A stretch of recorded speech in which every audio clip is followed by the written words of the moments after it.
What's up, everybody? Thank you for joining us for another discussion of the newest Rings of Power episode. We just watched season 2, episode 5, which is Doors of Stone, which we will definitely get into, as there were some pretty cool ornate doors we got to see in this episode. That was not expected, at least from my novice viewership in Tolkien's work, but there's a lot to talk about with this episode. A lot of things happened in this episode, very much like show specific things. I mean, you guys will definitely fill me on when it becomes more like Tolkien specific, but I'm here with Pete Belmont.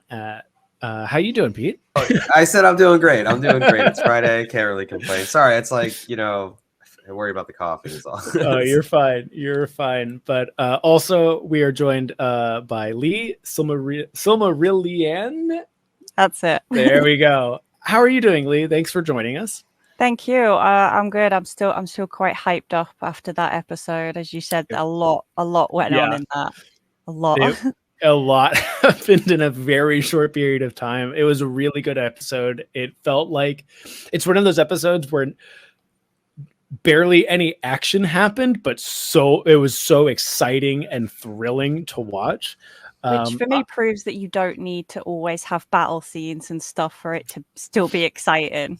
One of our one of our good friends on the Star Wars side of TikTok once referred to the people who just want lightsaber battles as PowerPoint presentations is what they actually want.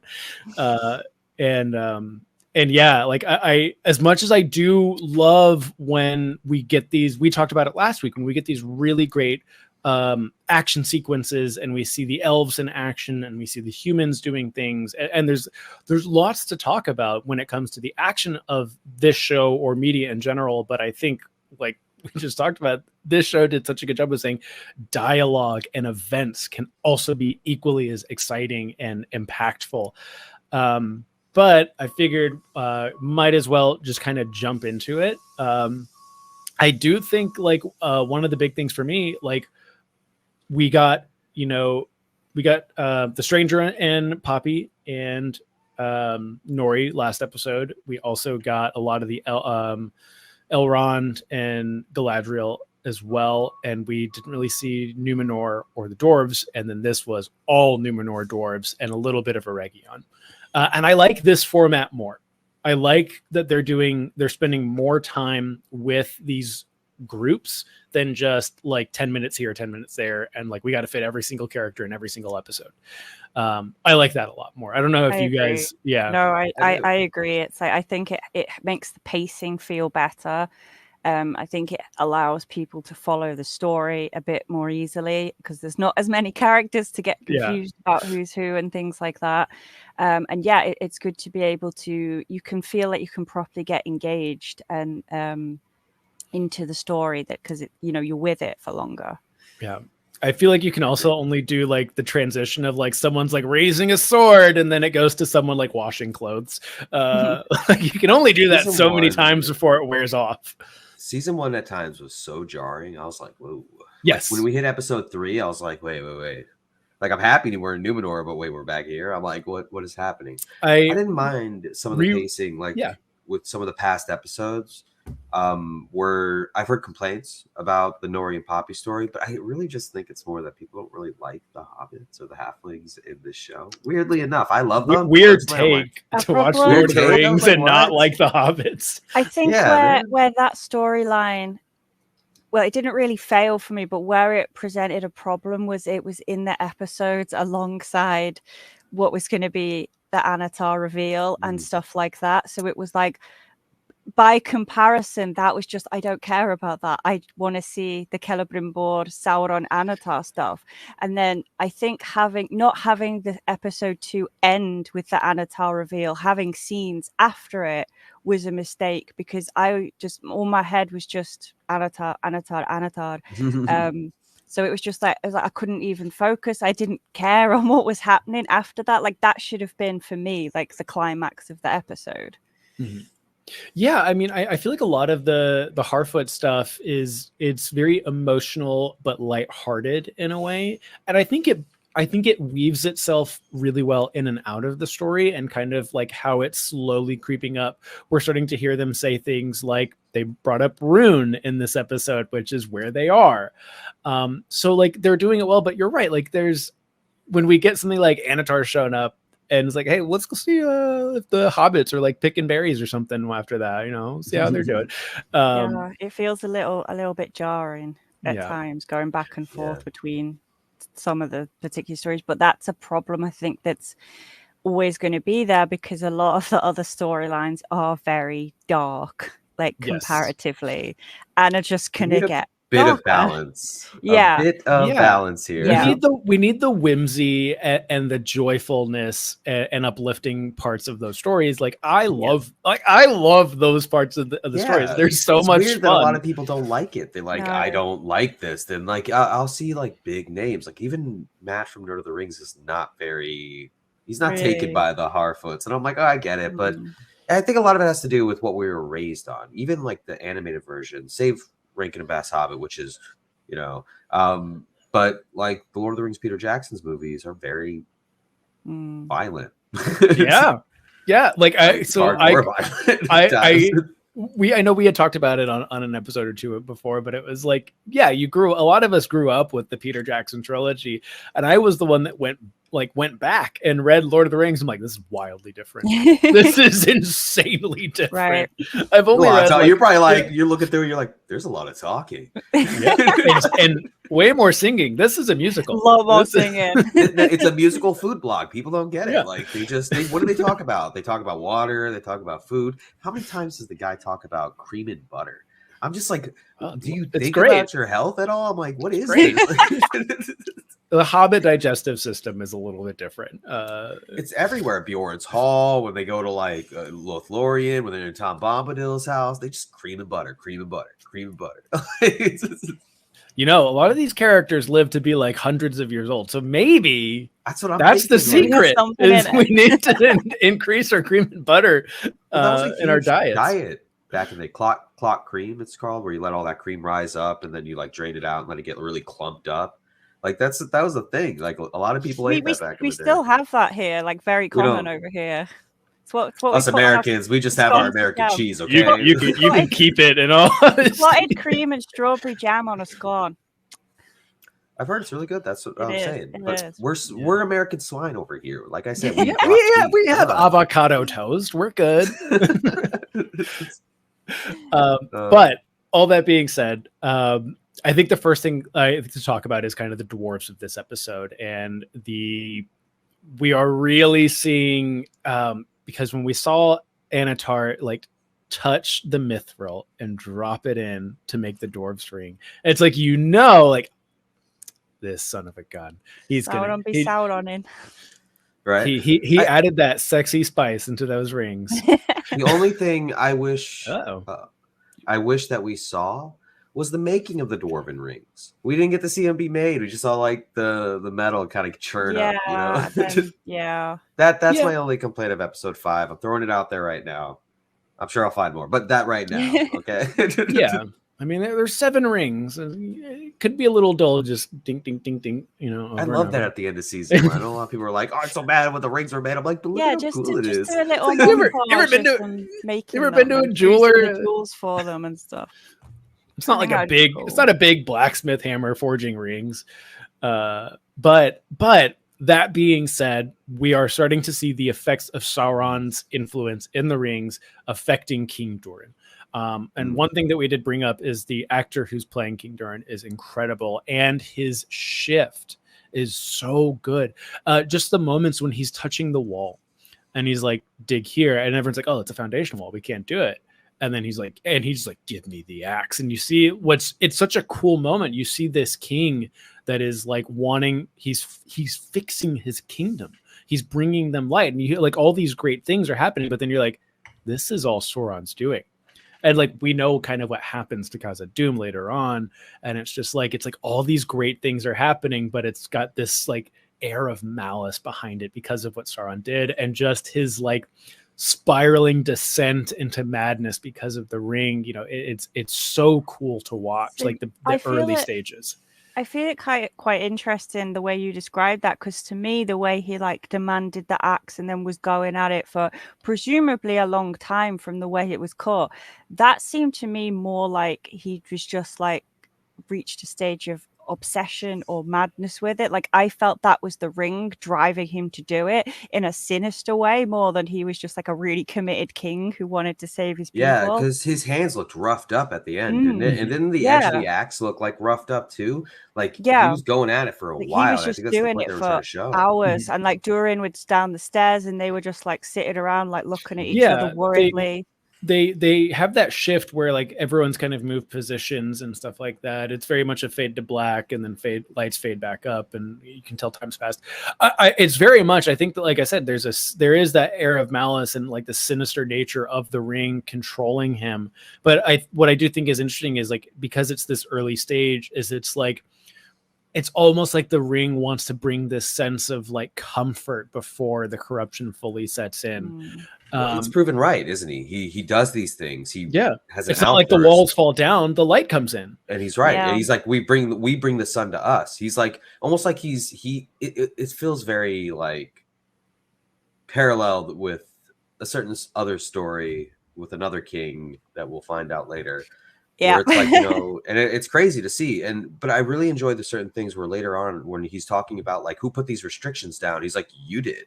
And he's like, but then he gets like crazy. He's like, what'd you do with it? He like goes up to Narvi. He's like, where's the ring? What did you do with it? He's like, you said your hand was heavy. Like, it's right there. It's like literally right in front of you. He's going very possessive of it. And he's going a bit my precious-y with it. Yeah.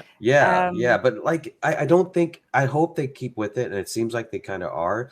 I don't think he's going to be under Sauron's control of any extent. I don't think it'll be like that. Yeah. But can we talk about one weird thing? What was up with that steak on the table that was there for like 3 different scenes with Durin? I don't know. Oh my god, I didn't notice that. I didn't notice. Like the same steak just like over and over again. Oh wow.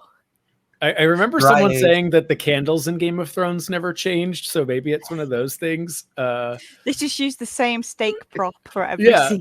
It's just like I notice these small things, like the Tom Bombadil scene from episode 4 when he brings the honey over.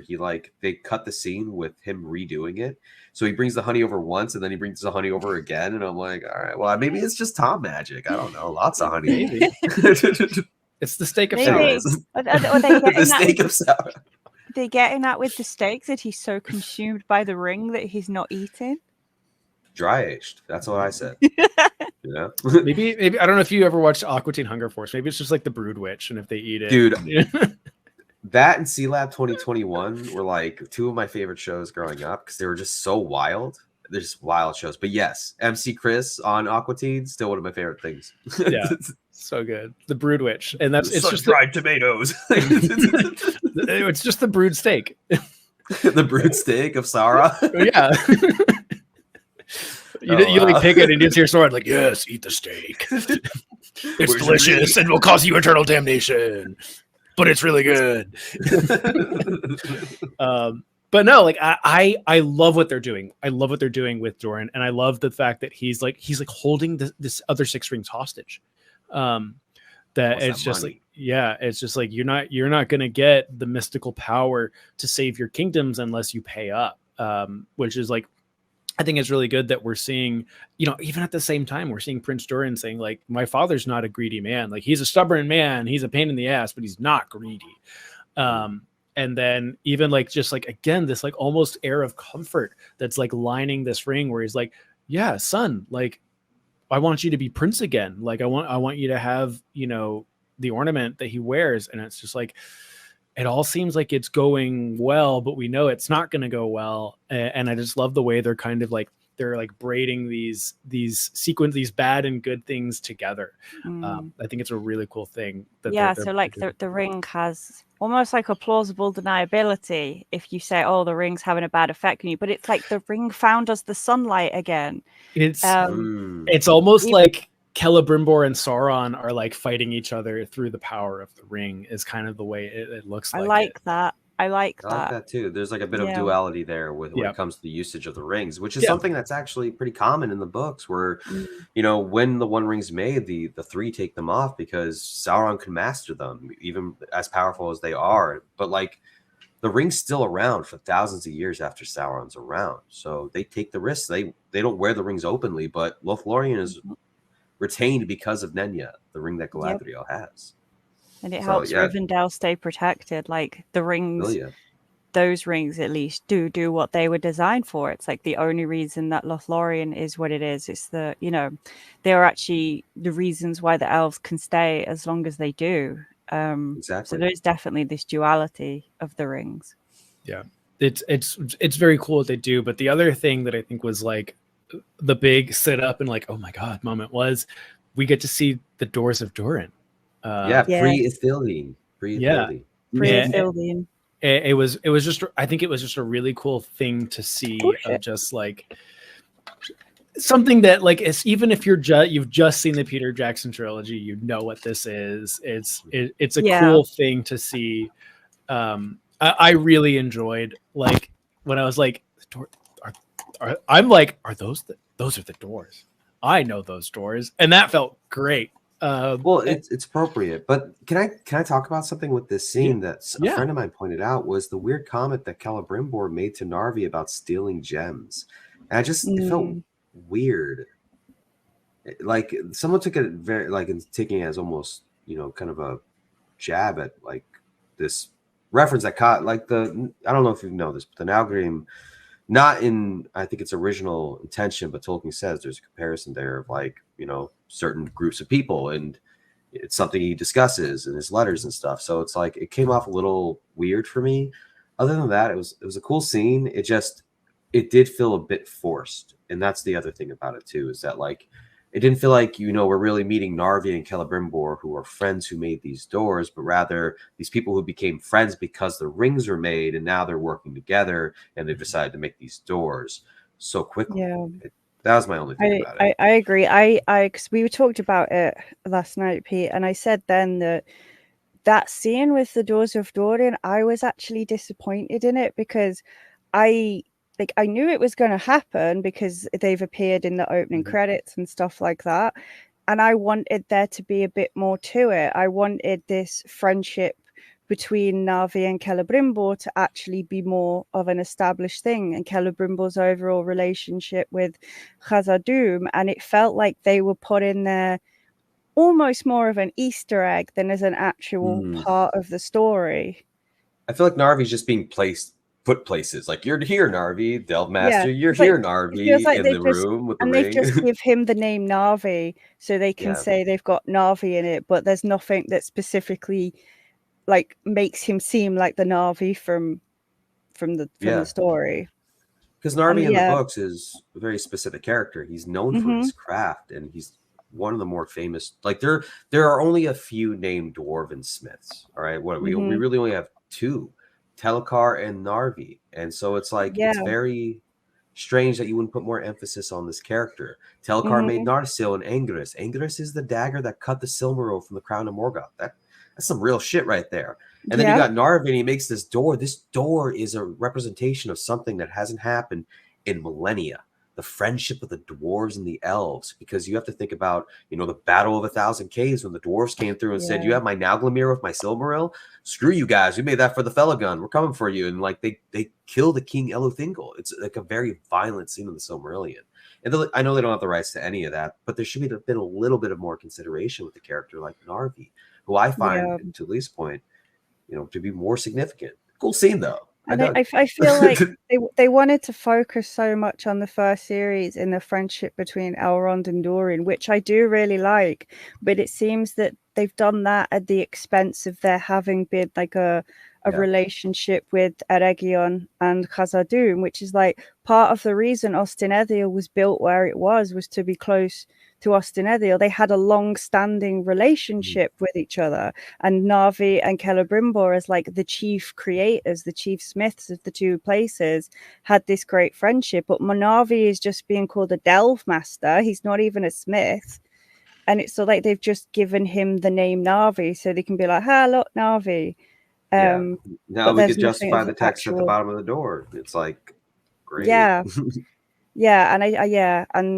the way what Celebrimbor was saying is like, and who said dwarves and elves can't get along or something? And it's like, well, nobody in Eregion, because you've been friends for, years. They literally said that the walls are made of dwarf stone. Like Gilgal had said that in the show. So it's like a bit contradictory. It seems weird that this is like the first time that they've really collaborated on something. That's how it's coming across. Really good. Season's been really good so far. I'll allow this one mistake. Yeah. Okay? No, I know. It feels like it's not bothered me that much. Like it seems I'm sounding like it's bothered me a lot more than it has. It did disappoint me. I wanted there to be more to that, but it was still nice to see them. It still was cool to see them. Yeah, absolutely. I mean, like the Doors of Durin. It's like literally on everything. Like if you think of Lord of the Rings memorabilia, what do you think of? Doors of Durin. Yeah, it's like one of the most recognizable things there is in Tolkien. I have a notebook, Doors of Durin, right here. Like, just pull it up. Like, yeah, I've got like a silver medallion thing over there of it.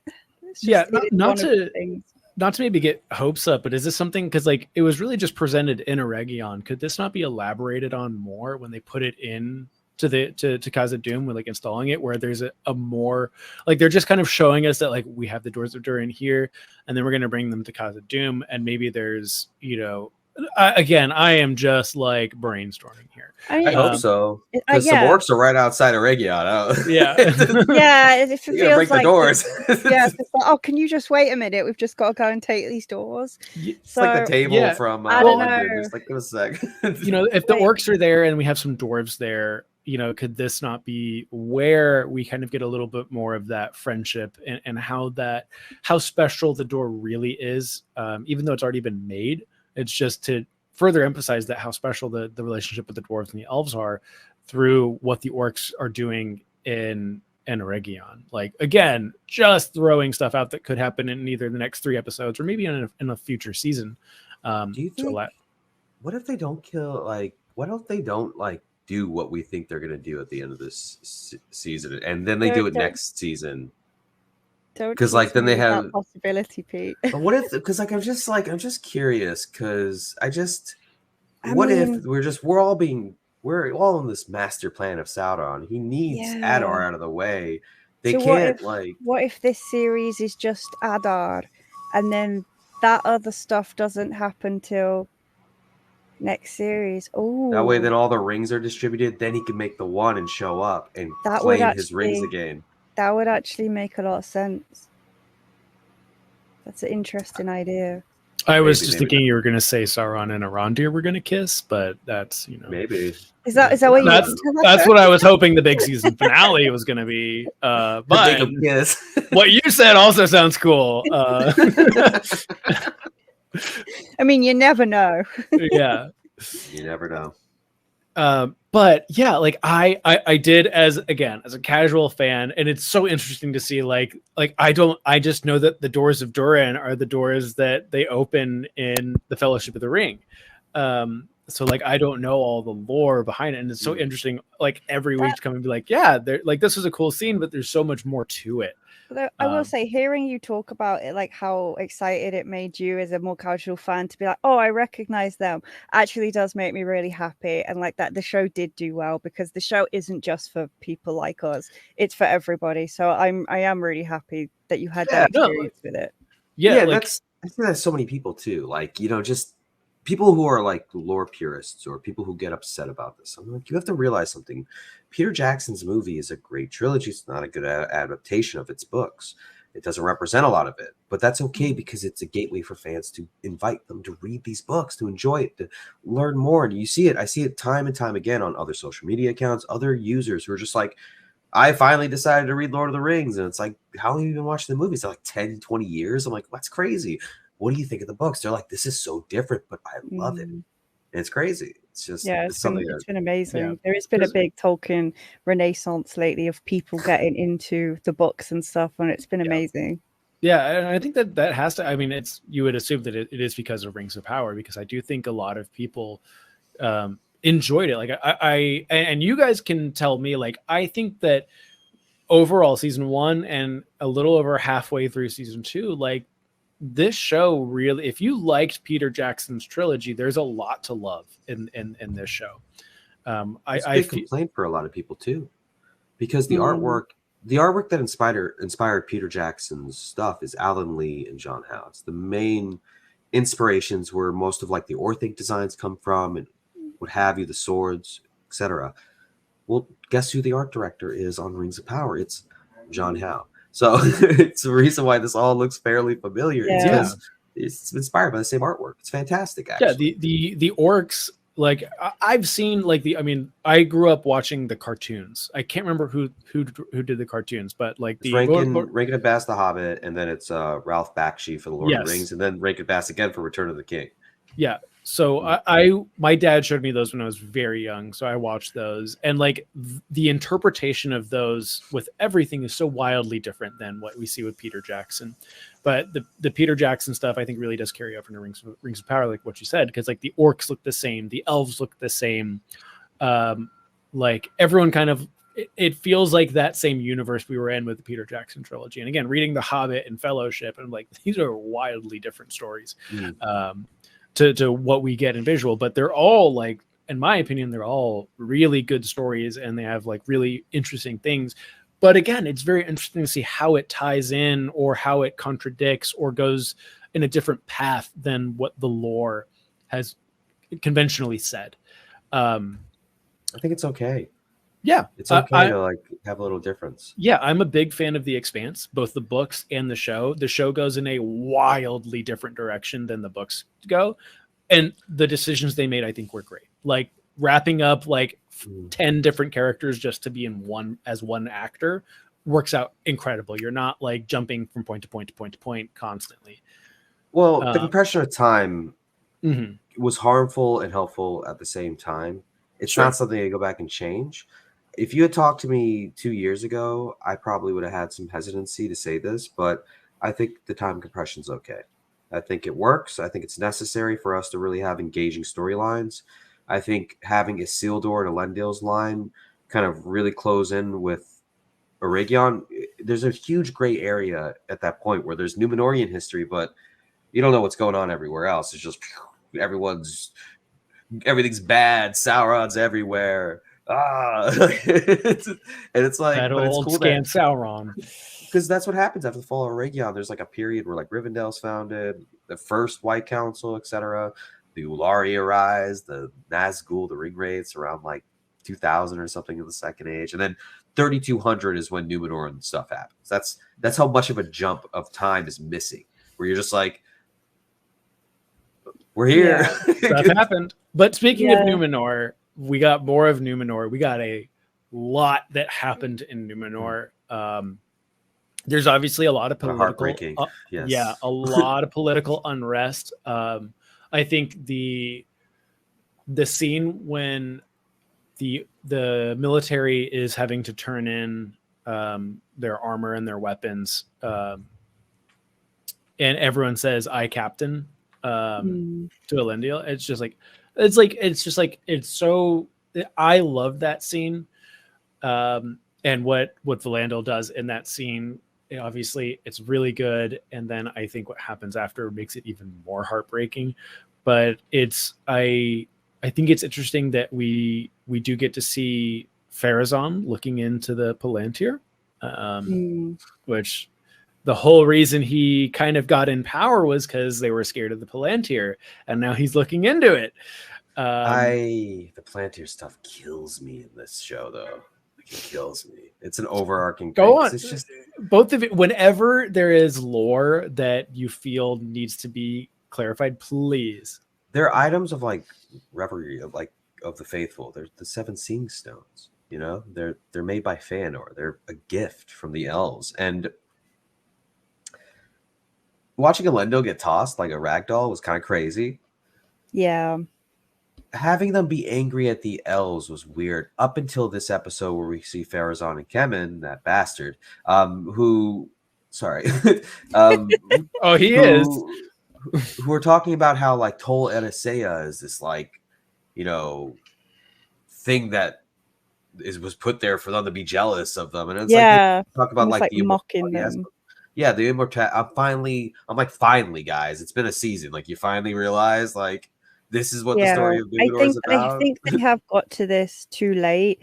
I was like, in the first series when they're doing like why the Kingsmen, I don't think they ever our used jobs. It was like, what I will never understand why they did that. Why they didn't just go from the beginning with the thing about their immortality, because obviously in the lore, like, that has been brewing for a good few generations at this point. So they could have had that as an established thing. I'm glad they finally got to it, but it seems weird why they've suddenly switched to it now when they should have done it from the beginning. For me, it's like, it's better than nothing, but it's, like, as you say, and I've said this before, it's like, so it's starting to show the schism between the two factions on Numenor, but it hadn't really explained why the schism existed. Why are the faithful? Why do the Kingsmen hate the elves? And just, I'd rather forget that the elves taking your job thing ever happened, honestly, because it was so bad. So I'm glad that they finally got to it, but I'm disappointed that it took so long. Yeah, it's okay though. I'm happy. Do you not like the political parallels that they're trying to draw on Numenor? It was too on the nose. It was way too on the nose. I think it is on the nose. Go on, Lee. I'm sorry. It's felt so. I think you can do parallels between, like, in your media and the real world, but you can do it in a way that doesn't just jar you out of it. So, for example, what's it called? That Star Wars show with the guy from Rogue One. Andor did it brilliantly. That had social commentary on so many different things, but it wasn't on the nose with it. Whereas literally using the term of elves taking your jobs was like subtle as a brick to the face. And it just... I can agree with you, because other media has done this in the past. Like I remember there was like a cyberpunk style show that tried to do like a Robot Lives Matter poster to draw a parallel. It's cringy. That was Deus Ex, wasn't it? Yeah. And it's one of those things. Great game, great story, bad move. Like really bad move. And I agree, there's more subtle ways to do this. I enjoy that I enjoy the fact that they're not afraid to shy away from political parallels and show kind of more, like, in their own way, a history repeats itself type of message. I think what they're doing with Farazan and the Kingsmen is interesting. I'm glad it's in the show, but I do think you're right, a little more subtlety, and even like him looking into the planter, like behind the scenes, the guy that you're cheering for is not the person you think he's cheering for. I also never really even understood the elves taking your jobs thing, like from an in-universe perspective. There weren't any elves on Numenor, so how were they taking anyone's jobs? Well, the elves did visit from the west side, like they didn't live there and have jobs. They didn't live there, but they would come all the time. That's in the books though, and that stops after a while. They're banned. I could, to play a little bit of devil's advocate here, that could also be part of the parallel, is that no, they're not. There's no way they could be taking your jobs in the same way in the parallel, like the things that they say when certain people taking jobs, like, no, they're not. You're not. That's not happening. It's not real. You're making it up, and you're believing a made up political point. Not to say that's what they're doing. No, but I still think it needs to make more sense in universe. Sure. Which for me, it just didn't at all. It just seemed like them trying to make social commentary for the sake of it, rather than it actually. Do you know what's tough about it? Handling it well. Is that, like, the Kingsmen and the faithful, regardless of how you do it, is going to come off a little like that, where it's like almost this left-right thing, and it's just how it is. Oh yeah, no, it will. But the elf thing really was just like it was just absurd, because I mean, it was never the idea that elves are going to come to the island and do these things. No, there was never the concern. It was just like there's a reason why the dude is named Antenimir the Unwilling. He was unwilling to die. He latched onto life, and every king after that was doing the same thing. Most kings in the first iterations of Numenor, they had Numenorians had such impressive bodies because they're blessed with the blessing of the Valor, and they're like, they can decide to go when they want. I mean, Aragorn does this in the story of Arwen and Aragorn. He's like, oh, I love you, but I'm out. Like, see ya. Yeah, and she begs him not to stay, and he tells her, if I don't go now, I won't be able to like bear a crown upon my head. I won't be able to sit straight on my throne, sort of thing. Yeah, that was part of the gift the Númenóreans had, was to choose when they were ready to die. And then when they started fighting against that and clinging on to life, because they started becoming scared of death and believing then that death was something that was being foisted upon them and immortality was being kept from them by the elves and by the Valar. Yeah. The one thing I do want to say, we touched on it last week with last week's episode, is the imagery of Pharazôn in front of the eagle and that like almost propaganda-esque like imagery that they were like. I did like that. I thought that was well done. I like that scene. But due to the political unrest in Númenor, there is a fight that breaks out. During a very respectful ceremony, and people are not willing to do things the way the Kingsmen want. And God, you just said his name? The worst person in the world. Kevin drops that sacred statue and shatters it. And yeah, I know we were saying Nienna, but I really don't know if it would be considering the ceremony with the shell and the water. To begin with, my thought was that it was Ueden because Númenor, because the shells and stuff. My thing was Ueden, but then because it said about who she weeps for, and then everyone online was saying Nienna as well, and I did wonder because of that who she weeps for. So I stand by Ueden, considering they pray to her, and it just for me works in my own head canon. I want to not think it's Nienna because then I have to think of other things. And she was who I thought of to begin with, who I thought it was a statue of. Because of the thing with the sea and the seashells on the candles, which that was all really beautiful. It was. I really like that. Like, and it felt like it was such a small group of people, and you could kind of tell that like their numbers are dwindling, but they're still there, and they're where I could just picture how grand of an experience to watch that in its full breadth with hundreds or thousands of seashells going out to sea where they only had a dozen, and it's heartbreaking. And I think they did that scene, so that whole scene was so well done. You can imagine that once they might have done that in like the main harbor or something. With all the citizens there, thousands. And it was something you would want to see because it would have been so grand and beautiful. And it's just so like, again, that whole sequence in that little tiny temple or whatever it may have been, it was so well done from beginning to end. And the way it ended is heartbreaking to the end because of just the fight between Kemen and Valandil. And when it was one of those things, like, go back, I'm like, I probably should have seen it coming, but I didn't. Like, it was just one of those things, like, it was like, we're going to see how, like, he's going to be arrested. Is he going to break out? How is this going to play out for him? And then after the fight breaks out and it's all calm, you see the sword come through his chest. And it's just like, I'm in the bitch. You didn't do that. That genuinely shocked me. I was literally there, like, I really like Valandil's character. I like the actor. I thought the actor was so good. From season 1 to season 2, he's so good. I said, and I think a few of us did as well, that as soon as we heard his name was Valandil, the first time he appeared in the first series, we knew he was going to die because of his name.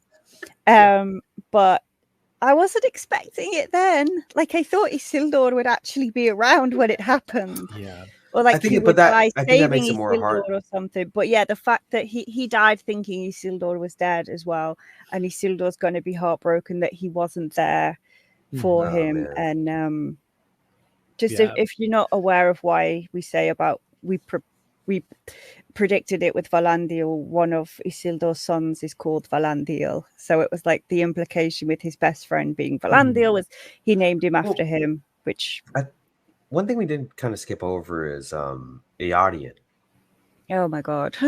Yo, Arda Isildur's sister, right? Yes. Yeah. And like I love what Valandil said. I love that. I like what Valandil said, yo, and you walk on seawater, like, and you better watch the bottom because it's a long way down. It's like, what? That's your daughter, but he's so tired of her probably because like he lost his son too. Now he's lost his daughter, and he's like, I gotta go and do this thing for my son. I have to like, you know, I open my heart to the faithful. The way of the faithful is a way to like of pain and like of struggling. They said that like in the first season. So it's like, but my thing is, dude, what is gonna happen after this? Kemen. And I like how they set this up where they say Earian says to Valandil, "You're one of my oldest friends," only for Kemen to do this. So I feel like there's going to be this thing that happens, and that's going to be a turning point. Is when not only when Isildur shows up back in Numenor, which he will, and when Earian finds out that Kemen was the one who did that to Valandil, what's going to happen there? Do you think he won't try to twist it though and act like he did it in self-defense and? Oh, I think that's 100% what he's going to do. He's just nasty of a disgusting. And the fact that he did it, I feel like he did it predominantly from jealousy because he saw how Earian was, because he obviously has a big crush on Earian, and he saw how she was with Valandil, and he was jealous, and then he's just that kind of smarmy, the worst kind of person. I like him as an actor. I like them as actors, but they make you hate them so that's much. That's what like when you hate a villain, you know that both the story and the actor is doing a very good job. And Kemen is just like it's funny when you brought up Andor in Rogue One, like the villain of Rogue One, Orson Krennic, like I hate that guy, but I love him so much because of how much I hate him, because both the actor and the story just portrayed him in such a horrible way that like the payoff of his end was so good, and the payoff when Kemen dies is gonna be like throw a party. The Rogue One line. Hopefully you don't choke on your aspirations. I always die laughing at that. Like, it's a great line. It's a great line, but in Rogue One, when Krennic gets zapped by the Death Star, it's so awesome. It's such a good payoff, and I really hope that Rings of Power, when they take Kemen out, is just that satisfying. I'm just like, yeah, absolutely. I just want to bring up someone in the comments, Satan has said that it could also be Owenan, because it does say that Owenan wept for the deaths of sailors and stuff. So there we go. Yeah. So I'm going back to my first thought that it was Owenan then. I stand by what I said. I don't wobble. but no, that whole scene, I mean, I think everything on Numenor was really good in this episode. I really liked everything that happened on Numenor, but the final scene with Valandil dying was like really, really well done. It was one of those moments where I don't know if you guys get like this, but like that almost feeling like the separation of like, this is a movie, this is a TV show kind of thing. I was like, this feels very cinematic. This feels very film-esque. If like this whole sequence could have been in a Lord of the Rings style movie, and I couldn't tell the difference because of how well it was shot, how well it was acted. It was very, very good. And I really, really liked that whole sequence, as heartbreaking as it was, and as much as you like, you just like wanted to cry for Valandil, and you hate Kemen so much for what he did. Kemen has somehow become like more hated than Kristen Cole overnight. Like overnight, and you know, I do like how Valandil broke his arm though. He's like, I was just about to say, I'm waiting for the whiny fanboys like, how did he run someone through with a broken arm? I mean, when someone has their back turned and you're running on adrenaline, you could probably do all sorts of stuff, like run a blade through their back. Yeah, it's just when I see stuff like that, I'm like, someone's gonna cry about this. I know someone's gonna complain about this. But we'll complain about anything and anything and everything always. But yeah, like I said, I really like that whole scene. But the one thing we haven't really talked about is Aurelion and making those hot off the press 9 rings, baby. Sauron be Sauron in. Oh man, and he does it so well every time. It's getting to the point now where it's like, I'm like, oh, okay, it's happening. It's really happening, and there's not going to be any respite now, and we know what happens. We know what's going to happen. We know where this ends, and like I'm like, again, without knowing a fraction of the lore that you guys have, I'm like they're gonna figure it out so it doesn't happen, right? Like we want this to have a happy ending. It's like, no, he's gonna live happily ever after. Everything will be Sauron saved Middle Earth, and everyone's happy. Yeah, nothing bad is gonna happen at the end. Happily ever after together. It was all fine. And it's just like watching Sauron be Anatar and just everything he says is just like, oh, you're so good at lying. You're so good at manipulating. The way he is gaslighting Celebrimbor, the way he has convinced Celebrimbor that he was at fault for the flaws in the Sever, and so that the only way he can make up for it is to make 9 more. And Celebrimbor is like hating himself for it, and now he's like, because he thinks it because he lied to Gil-galad, and it was all done with good intentions because he really thought making the rings was the best thing to do to help people, and Sauron's just twisted that around. And we know it's not his fault against him. Well, yeah, and it's just like not just Celebrimbor. I don't know the character's name, but the girl he's flirting with, and I'm like, oh, you are going to die so terribly at the end of this. I really don't want her. I actually like the actress. I like her role. I thought it was cool. Okay, so Kim, before we get super into this, we want like Nine Rings of Men. I like how they're making it a different, like, almost approach than the other rings and how they made them. Where it's like we're moving. It's this spectrum where it's like, here are the 3 rings. Here are the 9 rings, or the 1 ring. And then there's somewhere in the middle where it's like, this is where we see the dwarf rings kind of somewhere here, and we see the 9 over here a little bit. And because, like, as we know, in Tolkien said himself, the 1 ring has all the powers of every other ring. It encompasses all the powers, so it could dominate said powers. So they're slowly, if you've noticed, they're slowly building to this concept. Because we see how the rings personified in Lord of the Rings, Peter Jackson's. It whispers, it does these things, it's heavy, it turns you invisible. Well, look at this. We have the 3 rings whispering to the elven wearers. We have the dwarf rings. My hand is heavy, so I took the ring off. Now we see that this as well. And whispering still. And now we have this other ring that's turned Merdania invisible, and she's seeing the unseen world. I didn't work out what the hell was going on there with all the stuff moving around. I thought Sauron was doing some weird telepathy or something. Little parlor tricks. Yeah, and then Celebrimbor's like gets hold of it and then goes like that, and suddenly poof. I was like, what in the Harry Potter is going on with this? Grab it out of the hat. Okay, this was the one thing when I watched this episode, I was like, is this lore breaking that a ring made someone go invisible and she was able to see the unseen world? Like, because I thought that was just the one ring. Literally, well, it's with the rings that men had, and technically if they'd worn the 7 of the dwarves as well, because they were actually from the same batch of rings, but the rings that men had could make them invisible if they chose to. That was part of their powers that's listed, and it does do that, presumably by shifting them to the unseen world, because I don't really see how else they could create invisibility. But then the problem obviously was with it then is like they couldn't stop the effects the rings were having on them over time. But I think it is within the law that they would make them invisible by taking them to the unseen world, because there's no other way of making someone visible as far as I know. Well, Gandalf references in the books, the lesser rings were said to do like strange things, and he also says, Tolkien says himself that invisibility was a power of the ring. He acknowledges that.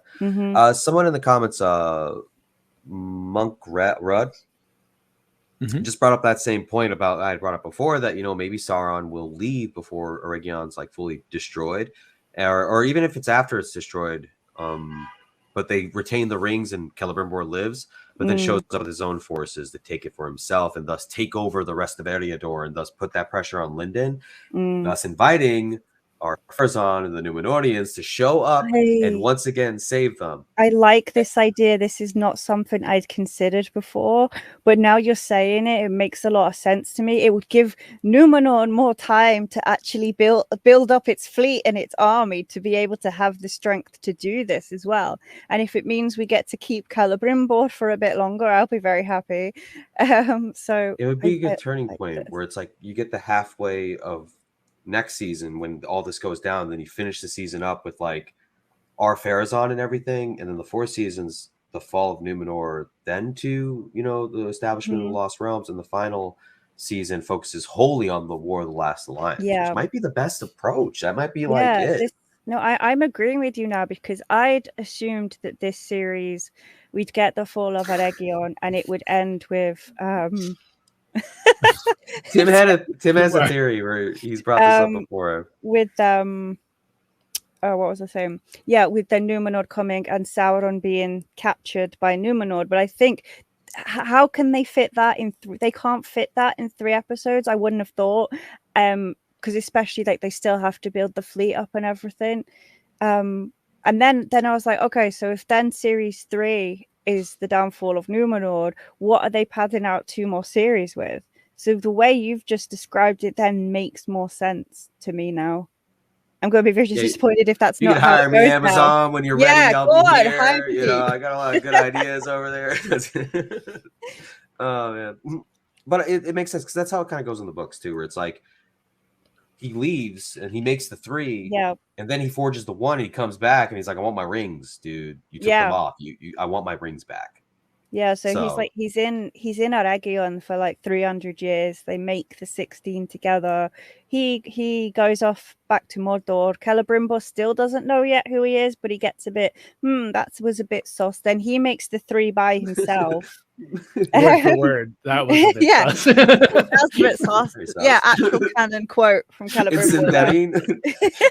And then go on. Sorry, no, I was just gonna say, and then after he's made the 3, then Sauron he sends them off to their different keepers. Sauron makes the 1, puts it on. All the elves are suddenly like, oh, damn, take all their rings off. The 3 have gone off, but the 16 are still in Ostinedil, and then Sauron attacks Eregion. But it's not Sauron who's attacking at the minute, is it? It's Adar. So... And we've seen scenes where who is leaving Eregion and chases him down. It's Galadriel and Sauron. So it's like, why would he leave a place he just pretty much won? What's going on there? And so even if I'm wrong, and he still needs to go off and make the 1. So how are they going to fit all that in 3 episodes?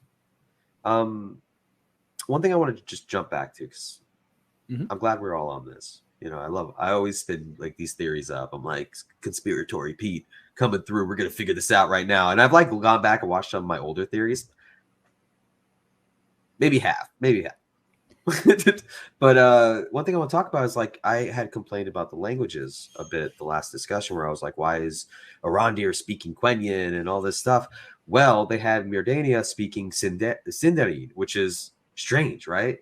Why would an elf in Ostinethil, let's put our tinfoil hats on real quick.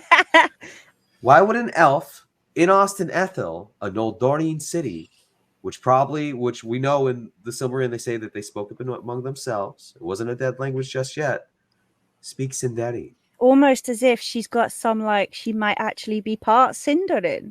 Or a great elf as a father? Who could that be? Right, maybe her father's actually Sindarin, and maybe she looks a bit like some other female character because she might be related to her.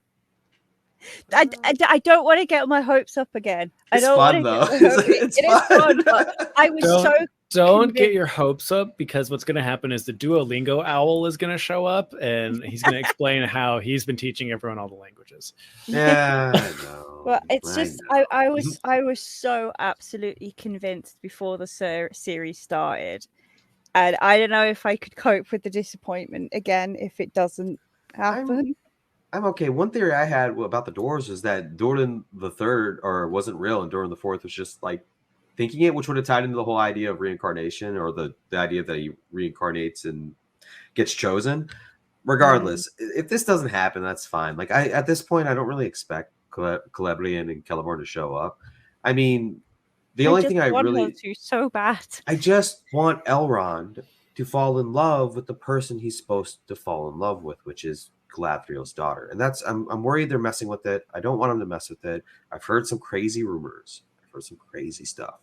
And I'm hoping it's not true, or it's not like what I heard something about Elrond and Galadriel kissing, but yes. I just think that I have no belief in that. Indulge me for a second. Indulge. There's a scene apparently. Elrond is supposed to fall in love with Galadriel's daughter. Yes. Yeah. That seems creepy. Why? But that's the point. She's not born yet, and Elrond. No, this is why we're saying Mordania is Celebrian. We're saying that's what we're saying. We've been insinuating that, like, that's her daughter. So you're saying she has been born yet? Because I'm like, why is like a 900-year elf going to be like, damn? This is why she has to have been born, because otherwise it will be weird in the show. It's going to be very Twilight. Yeah, it's gonna, even, it's just gonna be creepy if she is born while Elrond is already like a grown-up and is friends with her mother, and therefore presumably would know her as a baby. So this is why, I mean, the theory of her being, of Mordania being Celebrian goes back to even when the actress was cast as her. Just Amelia Kenworthy, I think. Amelia Kenworthy, yeah. Kenworthy or Kenworthy. Don't ask me.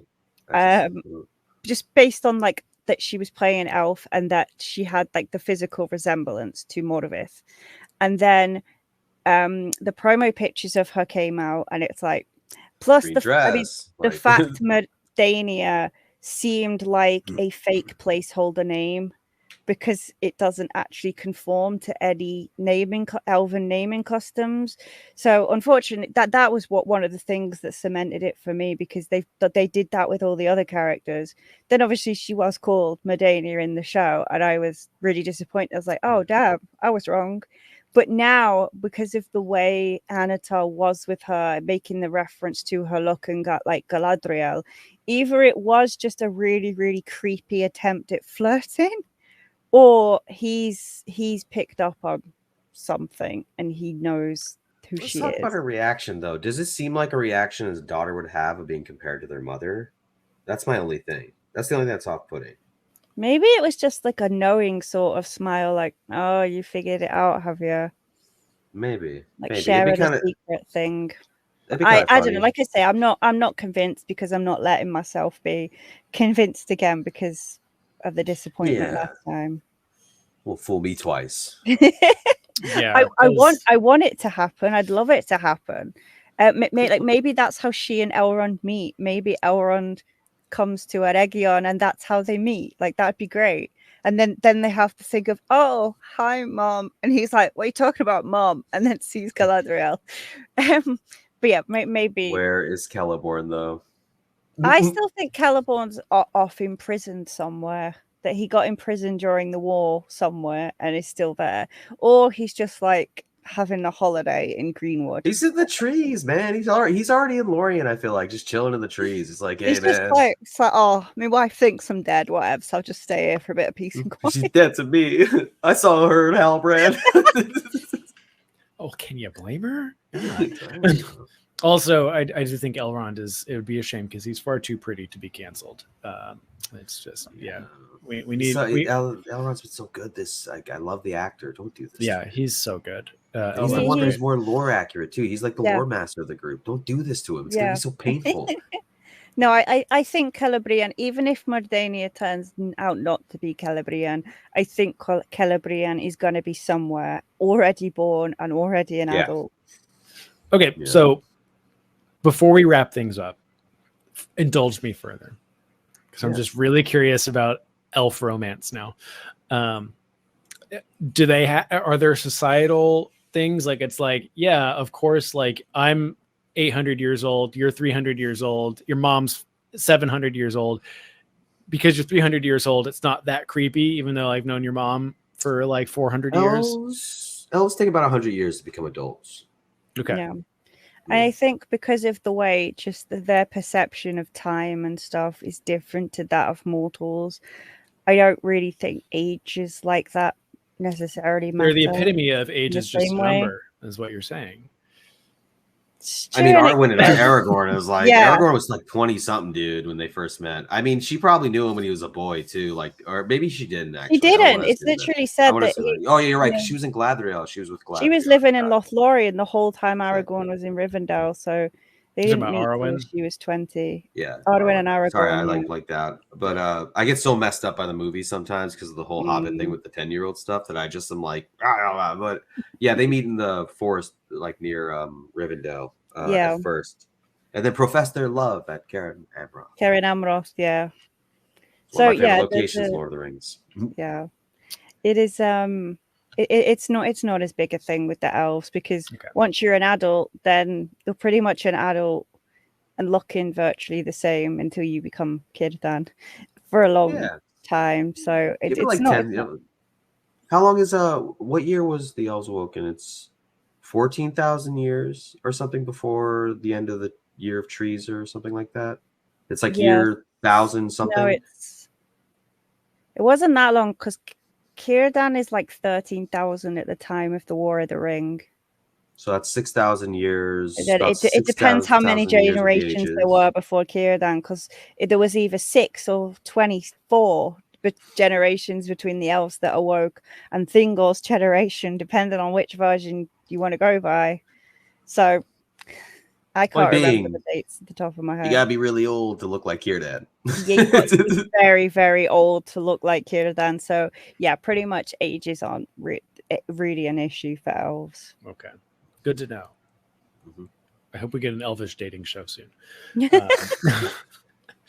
But yeah, I mean, I think this is a good point. Galadriel is, sorry, just to answer the person in the comments, Galadriel is like 8,000 and something at the time of War of the Ring. I can't remember it exactly. I have worked it out, but she's 8,000 and something. Yeah, something like that. She's born in like 1400 of the year of the tree, they say, or something. It's a lot of year dates. She's old. Hold on, do I have it written down? 8,372 she is. I have it written on my phone because of course I do. I have all, oh my god, I've got all their ages. We're on 6,518. Okay, so he is younger. Okay, so that helps a little bit.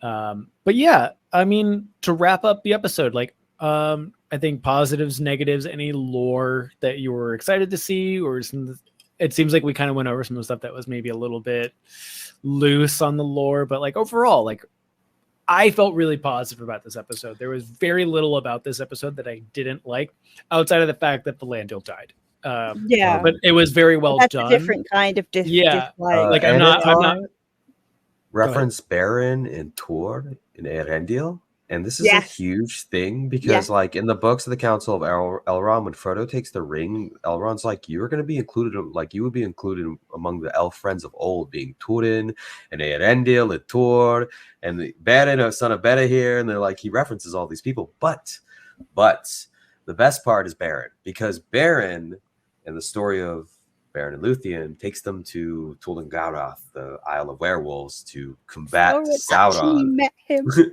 He met him. He knows him. He's met Beren firsthand. And for him to talk about men this way, he's seen Beren firsthand. Like, you know, it's a huge thing for me, because it's like the depths this man will go to just manipulate someone to get what he wants. And it's just like, he'll even reference someone who is just like pretty much a sworn enemy at this point, which I'm sure even the name in his mouth it pisses him off, like sickens him. Yeah. Beren was part of the group that beat him and then went and took a Silmaril from his master's crown just to rub salt in the wound.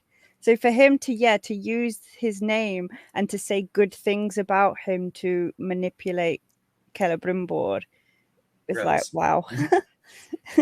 Sauron be Sauronin.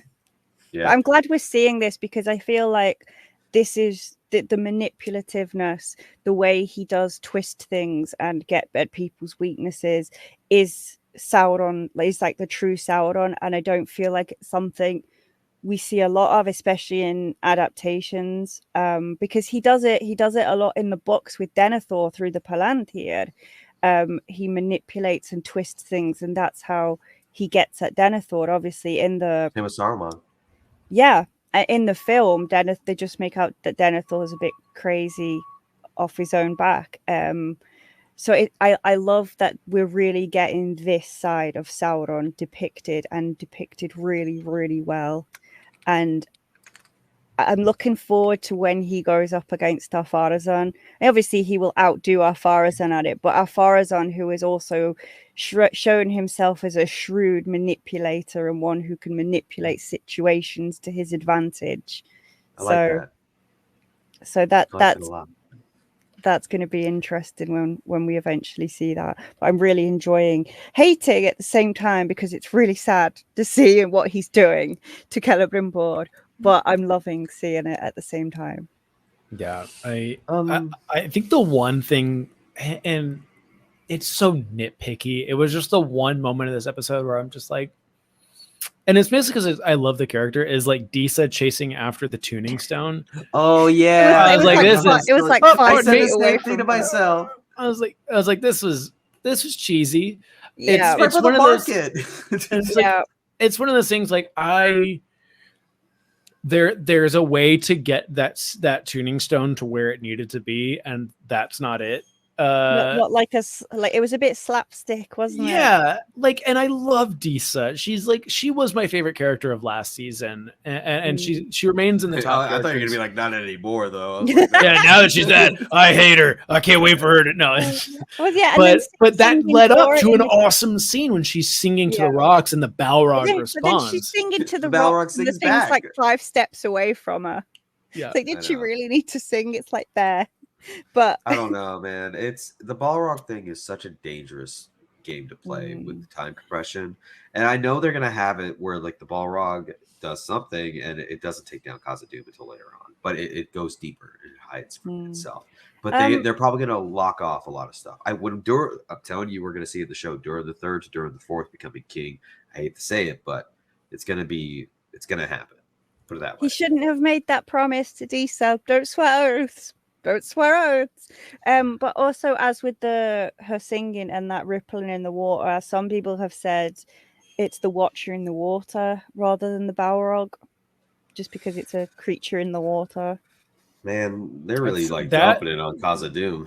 That seemed like that was just like sound waves rippling through water to me, just like the way she was singing and the way rather than actually something in the water.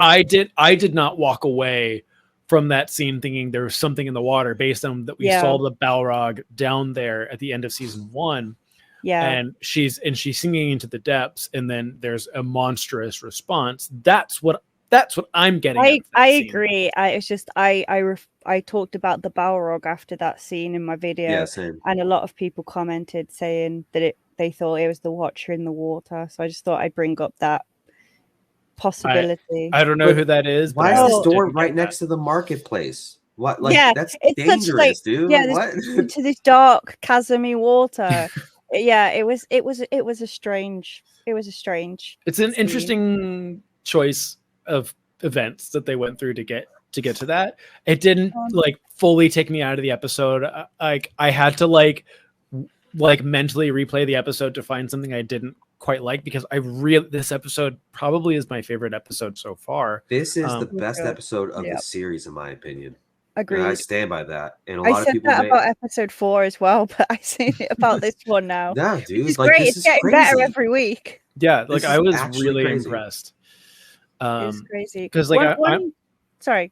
I was saying I'm watching it with my girlfriend who has only seen Fellowship of the Ring, and she was saying today, it's like we need to rewatch Fellowship of the Ring and then watch the rest of the movies.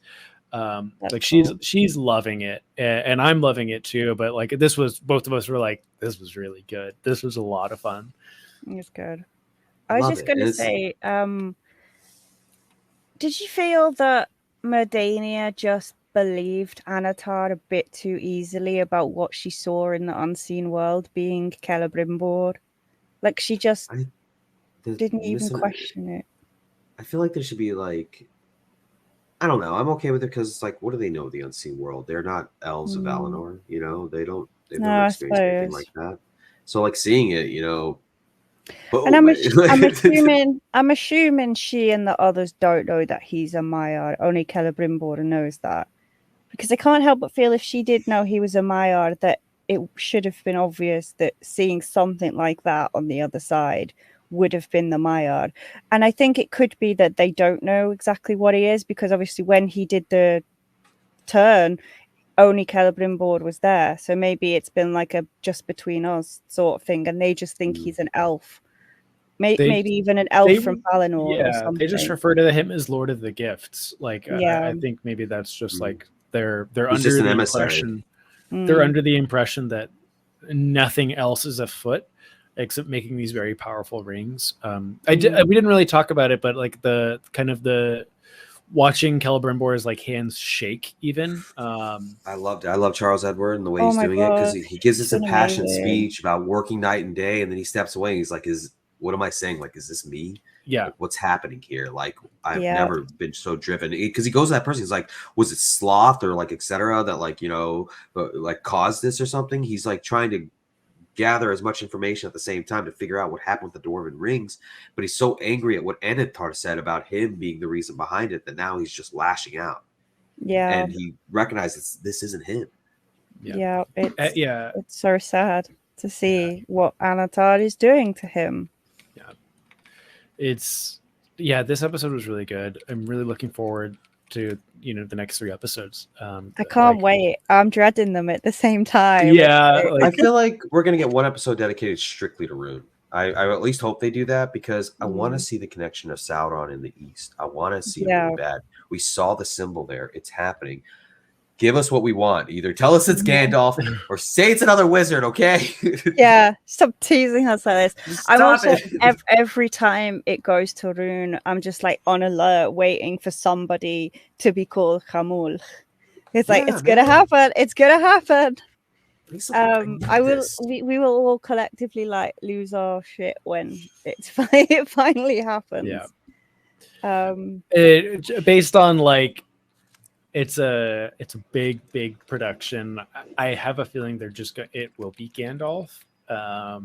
Like, I don't see it being a misdirect. I see it we have to make the fans happy. It's going to be Gandalf. I feel at this point that if it's not, it will be lazy writing in terms of a twist, and they will have purposely misled us to make the twist, which is not how you do a good twist in something. I think there still needs to be clues there. So I will actually be really annoyed if it's not Gandalf, just because of it in a writing perspective. I'm like one of those, when it comes to the Astari, I get like, I love the Astari, and I'm just like, if they show me a blue wizard, I'm just like, ooh, blue wizard. Like, it doesn't matter if it's Gandalf or anyone else. I'm just like, wizard. Like, I just like it. It's pretty wizard, as they say in Star Wars. Sorry. Oh, go on, what? I was gonna say, do you think that was it for Tom Bombadil?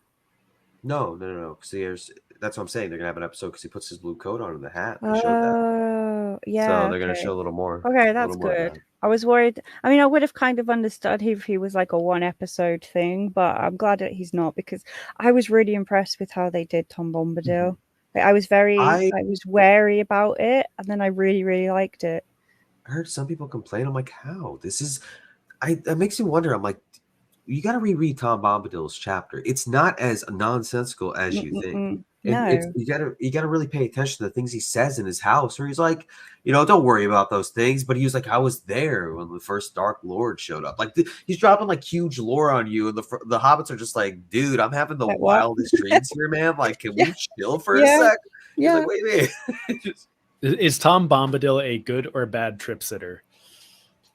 Dude, he's okay, man. He kind of messes with you a little bit. He's like that guy, like you'll be listening to the record when it's happening, and he keeps like restarting it. That's that guy for you. He's like, he like messes with you from behind.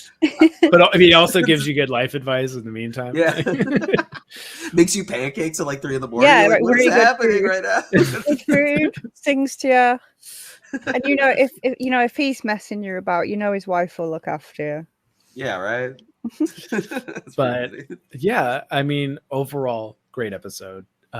This has been a great season overall, and coming from someone who really, really did enjoy the first season a lot, and I rewatched the first season before this came out with my girlfriend, and we had a good time watching the first season. We're having a great time watching season 2, so I'm glad to hear that, like, you guys with all your extensive lore are really enjoying season 2. Yeah, I'm loving it. It's like, overall, the first series, I think I would have said that it was all right.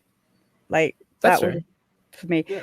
This series has been so much better. It's like insanely much better. It's insanely much better. I can English. It's been incredible. Honestly, I've enjoyed it so much. But there hasn't really been any part that I can say I still don't like how they're doing Gil-galad. So there's still some issues like that, but overall it is a vast improvement. That seems to be the consensus I've been seeing, especially from people who are very familiar with the lore. And also, I just haven't seen the outrage that and like or dislike season 1. The outrage was very much fueled by dumb bullshit from last season. But I do think even coming from someone who's not familiar with the lore, this season just feels better. Like I like season 2 more than I like season 1. And I think just the quality overall is kind of just keeping some lesser minds quiet, if you will. Yeah, there's still complaining. Yeah, they're still there, but I do think they're quieter now and there's less of them. I have seen a lot of people on various platforms saying that they have changed their mind about the show with series 2, that it has won them over. And I think the fact that the show just is actually good now. And I'm not saying that the first was bad, but it wasn't as good, has just had to make some of them quiet and down. I think it's being more drowned out. It's being drowned out by positivity. Yeah. And it's because there's people out there, you see them all the time. They're angry. This show sucks. You'll see them in like comments that are being blocked, like on certain things. It's so toxic. The guy, I was arguing with some guy on Reddit, and like he's talking about the shrines. Like, this shouldn't be here. They're monotheistic. I'm like, well, why would they name an island Tol-Yuinen? Why would they call them the Witnesses of Manwë? What's happening here? Like they named fruit in Nisa Meldar, which is a location near Andúnië in the west of Númenor, where it's like said to be a fragrance. They named the flowers after like Yavanna and stuff. So they know who the Valar are. Yeah. And they held Uinen in like as high a reverence as them, which is again why I reverted to thinking the statue is Uinen after us talking about it.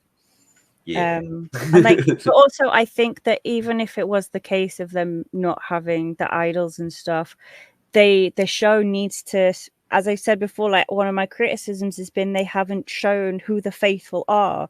Having these representations of the Valar is a way of the show illustrating the differences between the faithful and the Kingsmen, like the fact that they have this reverence for the Valar. So even if like that wasn't a thing at all, I would still be okay with it because it's a way of illustrating it. Yeah, I love it, and like the things they say. And I want a little statue of Uinen now. Me too. I want a little shell with a candle in it.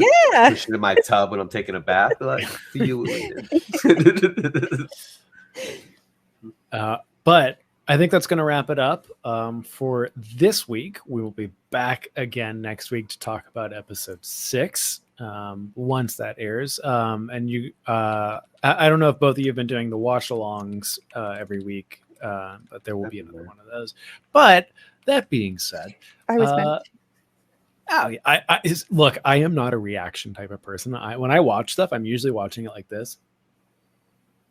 It is. I get I'm like, what is this all about? Like, I'm not the type of person. I wish there'd been a camera on my face when Valandil stabby happened, because I reacted to that.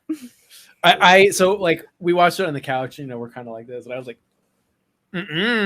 no, but that was about it. But I'm not a reaction person, but you can see Luke, Bale, and a couple of other people. I know Willie will be there, and Pete will be there. I was meant to do it yesterday, but I fell asleep. We got 3 whole weeks. We got weeks left. We got 3 more episodes. I'm gonna try and join the next one because absolutely it would be fun.